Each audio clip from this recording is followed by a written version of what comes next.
Students, आज का हमारा टॉपिक है अरस्तु के नागरिकता संबंधी विचार। अरस्तु ने पॉलिटिक्स की तीसरी पुस्तक में नागरिकता पर विचार किया है। अरस्तु नागरिकता पर विचार करते समय सबसे पहले यह बात कहते हैं कि नागरिक कौन नहीं है। अरस्तु ने इस प्रश्न पर विचार करते हुए बताया है कि केवल जन्म लेने से या किसी स्थान पर निवास करने से या मात्र कानूनी अधिकार प्राप्त होने से कोई व्यक्ति नागरिक नहीं हो जाता। नागरिक कौन नहीं है? अरस्तु का ये कहना है कि केवल किसी क्षेत्र में रहने से कोई व्यक्ति नागरिक नहीं बन सकता, क्योंकि जो विदेशी हैं और दास है वो भी राज्य में रहते हैं। तो अरस्तु का कहना है कि केवल निवास करने से ही कोई व्यक्ति नागरिक नहीं हो जाता। दूसरी बात, अरस्तु ये कहता है कि मुकदमा चलाने का अधिकार भी नागरिकता प्रदान नहीं करता, क्योंकि विदेशियों को भी संधि द्वारा ये अधिकार प्राप्त हो सकता है। अतः अगर कोई व्यक्ति ये कहे कि उसे अभियोग चलाने का अधिकार है, तो इस आधार पर भी वो व्यक्ति नागरिक नहीं बन जाता। फिर वह कहता है कि जिन लोगों की नागरिकता छीन ली गई है या जिन्हें देश निकाला मिल चुका है, वे भी नागरिक नहीं है। उसका कहना है कि किसी राज्य में जन्म लेने से या किसी नागरिक की संतान होने से भी कोई व्यक्ति नागरिक नहीं बन जाता। तो इस तरह अरस्तु ये कहता है कि केवल जन्म लेने से या किसी नागरिक की संतान होने से या किसी स्थान पर रहने से या कानूनी अधिकार प्राप्त होने से कोई व्यक्ति नागरिक नहीं बन जाता। अब देखिए, अरस्तु अब कहता है कि नागरिक कौन है। नागरिक कौन है, इसे स्पष्ट करते हुए अरस्तु का ये कहना है कि वह व्यक्ति नागरिक है जो स्थायी रूप से न्याय के प्रशासन तथा राजकीय पदों को ग्रहण करने की प्रक्रिया में भाग लेता है। अर्थात अरस्तु का ये कहना है कि वह व्यक्ति नागरिक है जो राज्य के न्याय संबंधी और कानून संबंधी कार्यों में भाग लेता है। अर्थात अरस्तु ने नागरिकता निर्धारण में इस बात को महत्व दिया है कि व्यक्ति राजनीतिक क्षेत्र में सक्रिय रहे। अरस्तु का कहना है कि केवल मत देने का अधिकार नागरिक नहीं बनाता, बल्कि नागरिक वो व्यक्ति होगा जो कानून बनाने के और न्याय संबंधी कार्यों में सक्रिय रूप से भाग लेगा। देखिए, अरस्तु का ये जो विचार है, ये उस समय यूनान में जो प्रत्यक्ष लोकतंत्रात्मक व्यवस्था प्रचलित थी उसके अनुरूप हमें दिखाई देता है, क्योंकि उस समय हम देखते हैं कि एथेंस में शासन संबंधी मामलों पर विचार करने के लिए एक सभा होती थी, इलेक्शिया। इसी तरह न्याय संबंधी मामलों पर विचार करने के लिए वहाँ हेलिया नामक सभा होती थी, जिसमें कि 30 वर्ष या इससे अधिक आयु वाले नागरिक भाग लेते थे। तो इसी से प्रभावित होते हुए अरस्तु का भी ये मानना है कि वही व्यक्ति नागरिक माना जाएगा जो कानून बनाने के कार्य में, जो न्याय संबंधी कार्य में सक्रिय रूप से भाग लेगा। अब इसके बाद बात आती है कि नागरिकता के आवश्यक गुण क्या होने चाहिए, हम किसे नागरिक माने।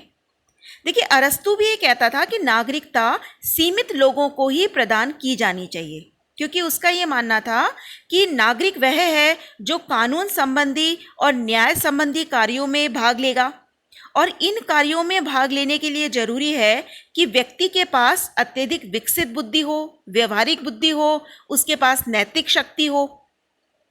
तो अरस्तु का ये कहना था कि जो व्यक्ति नागरिक बनाया जाए या जिसे नागरिकता का दर्जा दिया जाए, वो एक ऐसा व्यक्ति होना चाहिए जिसमें शासक के रूप में भी कार्य करने की क्षमता हो। तो अरस्तु का कहना था कि व्यक्ति में ये गुण उसी समय आएंगे जब उसके पास अवकाश हो। अब अवकाश से क्या अभिप्राय है? अवकाश का अभिप्राय छुट्टियों से नहीं है, बल्कि अरस्तु ये कहता है कि अवकाश का मीनिंग ये है उन कार्यों को करना जो कार्य अपने आप में साध्य होते हैं, साधन नहीं होते। अरस्तु कहते हैं कि जैसे आप मकान बना रहे हैं, आप कोई व्यवसाय कर रहे हैं, आप किसी फैक्ट्री में काम कर रहे हैं, तो ये सारे काम तो जीविकोपार्जन के साधन हैं, ये साध्य नहीं है। अब साध्य क्या है? तो अरस्तु ये कहता है कि ज्ञान, चित्रकला, राजनीति ये कार्य अपने आप में साध्य हैं। तो जिन व्यक्तियों का सारा समय जीविकोपार्जन के कार्य में लग जाता है, यानी कि जिन लोगों को अवकाश नहीं मिलता, वो व्यक्ति नागरिक बनने के लायक नहीं है। तो अरस्तु ये कहता है कि वही व्यक्ति नागरिक हो सकता है जिसके पास अवकाश होगा। और अवकाश का क्या मतलब है कि वो व्यक्ति जो ऐसे कार्य करे जो अपने आप में साध्य है, साधन नहीं है। और साध्य कौन से काम है? ज्ञान, चित्रकला और राजनीति। तो जो व्यक्ति इन कार्यों में लगा है, अर्थात वो ऐसे कार्य में लगा है जो अपने आप में साध्य हैं, तो उसके पास अवकाश होगा। और जब अवकाश होगा तो उसकी बुद्धि का विकास होगा, उसके नैतिक गुणों का विकास होगा। अब बात आती है कि नागरिकता से वंचित वर्ग कौन कौन से माने हैं अरस्तु ने। तो देखिए, अभी हमने देखा कि अरस्तु नागरिकता को सीमित रखने के पक्ष में है और अरस्तु की धारणा के आधार पर उसने बहुत सारे वर्गों को नागरिकता से वंचित कर दिया है। हम देखते हैं वो वर्ग कौन से हैं। सबसे पहली बात, अरस्तु ये कहता है कि जिनके पास संपत्ति नहीं है, जो संपत्ति विहीन लोग हैं, उनको नागरिकता नहीं मिलनी चाहिए। क्यों नहीं मिलनी चाहिए? इसके पीछे अरस्तु ये तर्क देते हैं कि जिनके पास संपत्ति नहीं है, उन व्यक्तियों को राज्य के प्रबंध का कोई अनुभव नहीं होता। जिनके पास संपत्ति नहीं होती है, वे व्यक्ति राज्य के कार्यों में रुचि नहीं लेते हैं और उस वर्ग के लोग अपने गुणों का विकास भी नहीं कर पाते हैं। तो अरस्तु ये कहता है कि जिनके पास संपत्ति नहीं है, उन्हें नागरिकता प्राप्त नहीं होनी चाहिए। फिर अरस्तु ये कहता है कि जो दास वर्ग के लोग हैं, उनको भी नागरिकता प्राप्त नहीं होनी चाहिए, क्योंकि जो दास हैं उनका सारा जीवन शारीरिक कार्यों में रहता है, उसमें विवेक नहीं होता, उसके पास अवकाश भी नहीं होता। अरस्तु ये कहता है कि जो श्रमिक वर्ग के व्यक्ति हैं, उनको भी नागरिकता प्राप्त नहीं होनी चाहिए, क्योंकि श्रमिक वर्ग के लोगों के पास भी अवकाश नहीं होता। वो कहता है कि जो स्त्रियां हैं, जो बच्चे हैं, उनको नागरिकता नहीं प्राप्त होनी चाहिए।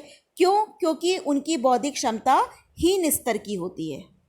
इसी तरह वो वृद्ध व्यक्तियों को भी नागरिकता प्रदान करने के पक्ष में नहीं है, क्योंकि उसका ये कहना है कि जो वृद्ध लोग हैं, उनकी शारीरिक क्षमता हीन स्तर की होती है, अतः उनको भी नागरिकता नहीं मिलनी चाहिए। और अरस्तु ये भी कहता है कि जो लोग संपत्ति प्राप्त करने के अप्राकृतिक उपायों में लगे हैं, उनको भी नागरिकता प्राप्त नहीं होनी चाहिए। तो इस तरह अरस्तु ने एक जनसंख्या के एक बहुत बड़े वर्ग को, किन किन को? संपत्ति विहीनों को, दासों को, श्रमिकों को, स्त्रियों को, बच्चों को, वृद्धों को, संपत्ति प्राप्त करने के अप्राकृतिक उपायों में लगे व्यक्तियों को, इन सभी व्यक्तियों को उसने नागरिकता से वंचित कर दिया है। अब हम देखते हैं कि अरस्तु के ये नागरिकता संबंधी अवधारणा में क्या क्या दोष है। तो पहला दोष तो हम ये बता ही सकते हैं कि अरस्तु की नागरिकता की धारणा बहुत सीमित है, संकुचित है। उसने समाज के एक बहुत बड़े वर्ग को नागरिकता से वंचित कर दिया है। दूसरी चीज़, अरस्तु ये कहता है कि नागरिकता उसे ही मिलनी चाहिए जिसके पास संपत्ति हो। यानी कि अरस्तु ये कहना चाह रहे हैं कि केवल जिस व्यक्ति के पास संपत्ति है उसे ही कानून बनाने का अधिकार होना चाहिए। इससे क्या होगा कि जो धनी व्यक्ति है वो कानूनों का निर्माण केवल अपने हित की दृष्टि से करेगा और इसका दुष्परिणाम भुगतना पड़ेगा निर्धन वर्ग को। तो ये एक तरीके से धनिक तंत्रीय दृष्टिकोण हमें अरस्तु का दिखाई देता है। तीसरी बात, अरस्तु ये कह रहे हैं कि जो नागरिकता है वो केवल कुछ वर्ग के लोगों को ही प्राप्त होनी चाहिए। इससे क्या होगा कि राज्य में अनेक वर्गों और गुटों का उदय हो जाएगा और राज्य में शांति व्यवस्था बनाए रखना कठिन हो जाएगा। इसके अलावा अरस्तु की ये जो नागरिकता संबंधी अवधारणा है, ये कम जनसंख्या वाले राज्यों पर तो लागू की जा सकती है, लेकिन अधिक जनसंख्या वाले जो बड़े बड़े राज्य हैं उन पर इसे लागू नहीं किया जा सकता। क्योंकि अरस्तु की नागरिकता की अवधारणा में क्या है? नागरिक वो व्यक्ति है जो कानून बनाने के कार्य में और न्यायिक कार्यों में भाग लेगा। तो वर्तमान समय के जो प्रतिनिधियात्मक शासन वाले राज्य हैं उसमें अरस्तू की इस धारणा को नहीं अपनाया जा सकता। जहाँ प्रत्यक्ष लोकतंत्र है वहाँ तो इसे अपनाया जा सकता है, लेकिन चूंकि वर्तमान में हम देखते हैं कि राज्यों की जनसंख्या बहुत ज़्यादा है, अधिकांश राज्यों में प्रतिनिधियात्मक शासन प्रणाली है, तो वहाँ पर इस अवधारणा को अपनाना संभव नहीं है।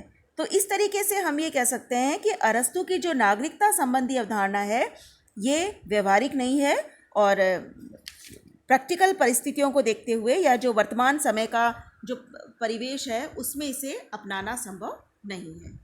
Thank you.